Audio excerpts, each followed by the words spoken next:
What is going on, everybody? Welcome back to the channel. After Sound here, bringing you Splinterlands content every single day. We also stream right here in this channel every Tuesday, Thursday, and Sunday morning, so come by and say hello.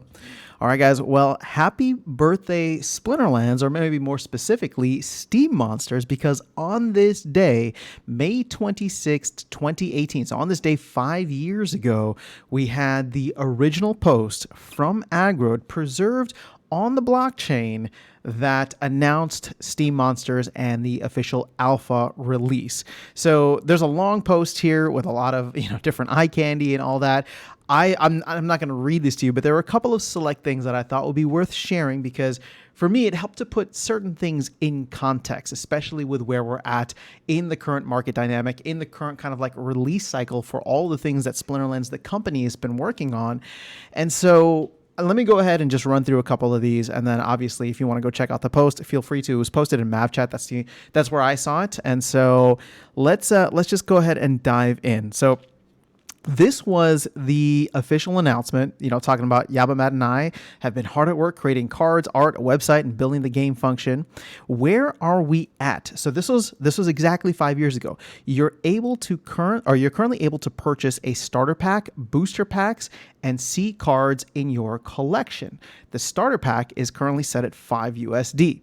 This is an intro price, so the starter pack is different than the booster pack. So this is an intro price and will become substantially higher as new features are added and we move out of alpha. The starter pack isn't precisely necessary, but it gives you summoners, which you'll need to start playing. So I don't know when they implemented or swapped out the starter pack for the spell book, but obviously that happened, and then that actually became necessary and gave you access to the ghost cards. Now, back then, obviously, I think everything could earn, whereas we've taken a little bit of a different approach here, where now starter cards can't earn because those are infinitely inflationary. But you can see here the first booster packs were 5 cards set at $2 per pack. We'll use funds raised initially to fund development, but as the core game gets put in place, we plan to use a lot of the incoming funds to fund tournament prize pools. Now, keep in mind, there's no such thing as SPS at this point. This is 3 years before SPS was launched. So they're saying here we'll be adding the ability to trade cards and combine cards of the same type to help them level in the very near term. Should be released in July. So this was in May of 2018. They're planning in July for the combining of cards. And then it says we're building the fighting aspect. So there's no battling yet either, which will likely take us through early fall to get rolling. And if I remember correctly, the game or the first battle actually took place in October of 2018. So a full 5 months after these packs were, or after the release of Alpha. At that point, we'll be launching tournaments where your summoners and monsters they control will fight for glory and rewards. Once the core fighting piece is baked in, then it's about game development, maximize the meta. We'll be looking to add items that will level and gain abilities over time. Never really got that, although hopefully that's part of probably where they went with land. These items will empower your summoners and monsters. Cool. All right, so let's go down to this section now. 5 Mium. The goal is to make it so you can start the game with just a $5 purchase. You can then level cards and gain abilities, new abilities faster with additional purchases, but the goal will be to make it so that everything can be unlocked with time and dedication to the game. We don't want this to simply be whoever pays the most wins. Strategy, following the meta, and playing smart combination of cards should do better than simply plowing cash to get powerful cards that get smoked when used in combination poorly. So I'm curious to know how people feel about this specific paragraph, because obviously, in order to get started in the game now, you do need $10. You do get 3,000 credits, which is roughly, worth $3 worth of value to go in and rent cards and get started. And I would make the argument that if you do just spend $10, you probably can't start leveling up or at least renting your way through renting your way through and building up your deck very slowly. Obviously, there are going to be certain summoners and certain things that you might need along the way, but I would say that most people here will probably be along the lines of, yeah, $5, $10, nowhere near enough to be competitive. But that's not what I'm asking.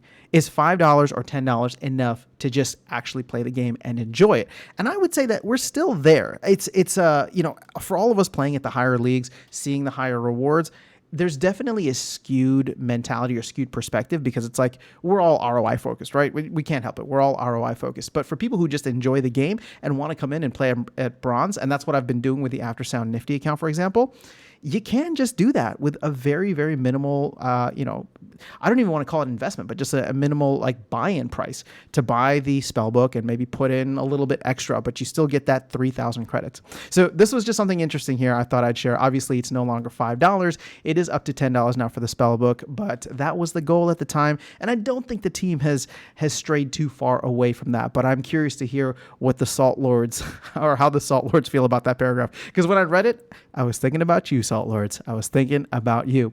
Okay, marketplace. We're adding the ability to buy and sell your cards on a common market. We plan to take a small cut of the action and add a lot of money back into tournament prize pools as your monsters fight, blah, blah, blah. Okay, that's cool. Now, keep in mind, this was when only DEC was getting paid out. And actually, there probably wasn't even a concept of DEC at the time. It was just the cards. So when you think about it, SPS really changed everything because now all the tournament prize pools that we are currently using, those only got implemented back in 2021. Before that, it looks like the market was funding a lot of these activities. Again, if anybody can verify that, that'd be great. But at least that was the initial game plan for that. The inspiration for this was watching my daughters play fight with each other, and I imagine them throwing buttons down on the floor and summoning monsters to fight on their behalf. Pretty cool story. All right, so you can see here, this is not what the final card design ended up looking like. We went with something very different, which I think is more aesthetically pleasing than what we have here. And let's see, you can see that the collection page look completely different. Steam Monsters presale is starting. Sneak peek into the near future. They have some section here on tournaments. They wanted to run like 10 tournaments a day, which sounds kind of crazy. The plan is to create tiers of prize pools. Low-level tournaments will likely give XP and a booster deck. Higher level tournaments will likely have hundreds, if not thousands, of Steam, SBD, and rare cards to enrich you and your deck. Now, keep in mind, Steam was the blockchain that it was originally built on, which Hive is a fork of after there was a major attack on Steam. So Steam is similar to Hive, and then SBD is similar to the HBD stablecoin that we have today. All right. Eating magical kittens by the hearth without okay, yeah, so this is talking about what it was inspired by. And then finally they mentioned the Kickstarter, which I think is where the whole boss monster thing ended up happening. But that had not even launched yet. It was just the announcement that the Kickstarter was coming, and then let the reward start. So you can see here, I mean, it's crazy to think about how far this project has come in 5 years. So kudos to the team, kudos to Matt and Aggie for, just a really fun 5 years. I mean, if you imagine where we were 2 years ago, the bull run hadn't quite kicked off yet, but the game had been around, right? In May of 2021. Sorry, the bull run had kicked off, but SPS and the whole metaverse pump in the second half of 2021 hadn't really kicked off yet. So when you think about it, it's like, oh, well, even then, they didn't know what was going on. They'd been around for 3 years, and they were probably designing out SPS and writing the SPS white paper at that time. But ultimately, it ended up being something, that didn't get put out, or at least released until July. So where are my thoughts with all of this? Well, it definitely puts things into perspective. So the first thing that comes to mind is actually not Splinterlands related, but GLG related, Genesis League goals on the Genesis League sports platform. We are in a very similar position now where you can go in and trade your cards. You can buy and sell in the marketplace. We are going to get the team management thing, I think soon is what they said in the last town hall. You think about tower defense as something that is hopefully coming along soon. You think about land, for example, right? Like, I don't know. When I think about this and how, the sale happened and people were able to open up their cards, open up their alpha packs in May, and then not do anything with them until October, that's 5 months right there. And I'm just trying to imagine what will the game look like 5 months from now, just to put everything into perspective. Now, we're expecting GLG, tower defense, land, all of that to come in June, like literally within the next 30 to 35 days. But at this point, it's like, sure, that stuff might come in, it might get delayed. We don't know what's going to happen with it. I'm just curious if you go out 5 months, I'm pretty sure, at least I'm hopeful, confident that we'll get at least those 3 aspects within the next 5 months. And who knows what else within these next 5 months. So, it's May right now, May of 2023. I'm excited to see. And actually, if I remember, if somebody wants to remind me in October, I think it'd be fun to do a little bit of a look back, almost like a 5-year parallel to see what happened, what was delivered between May of 2023 and October of 2023 versus May of 2018 and October of 2018. So again, it just helped to put things into perspective. A lot of this stuff takes time. And at the end of the day, even though, there may be a crazy fun crypto pump this summer, I personally don't think that we're going to see a full-on bull run until 2025. So, at that point, at that point, we have plenty of time, although we shouldn't waste any of it, if you know what I mean. But that is all I have for you guys in this video. Let me know your thoughts in the comments below. I'll catch you all in the next one and see you around the game. Take care.